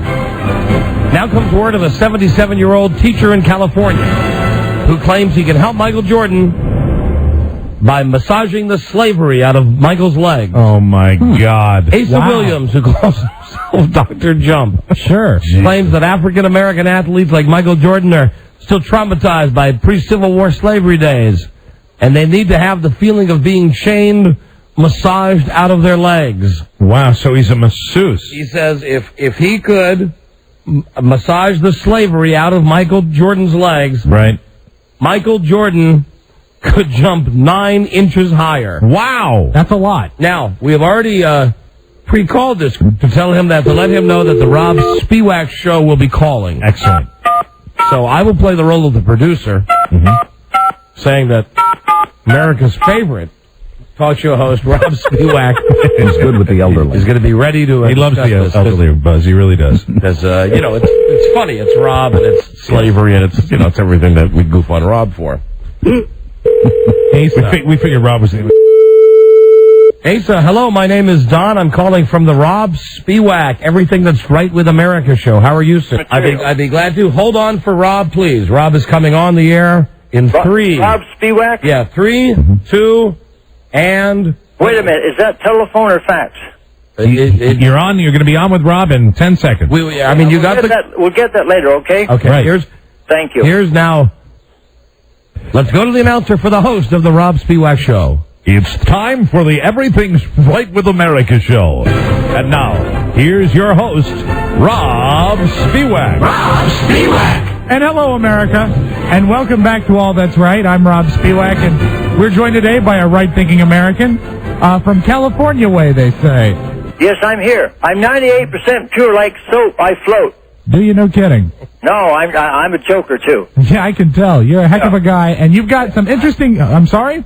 Beg your pardon? That's right. What'd you say? Nothing at all, sir. Not yet. I'm a hard time hearing. Would you speak just a little slower?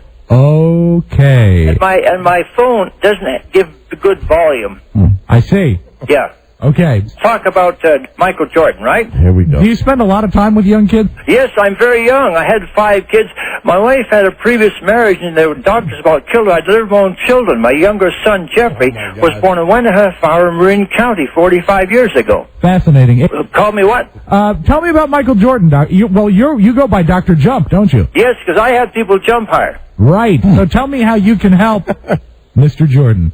I can do it very easy. You see, I'll tell you very frankly, there's 2 kinds of people who jump higher in my experience. Number 1, all black Americans are black Canadians because they have in their emotional mental body the residual memory of slavery. And I take that energy off the body. The other people works are people from dysfunctional families. And I can tell right now which parent was injured you. Just for example, cross your legs. Okay, done. Okay, is the right over the left? Yes. Yes, that's because you had, as a child, more trauma from your father than your mother.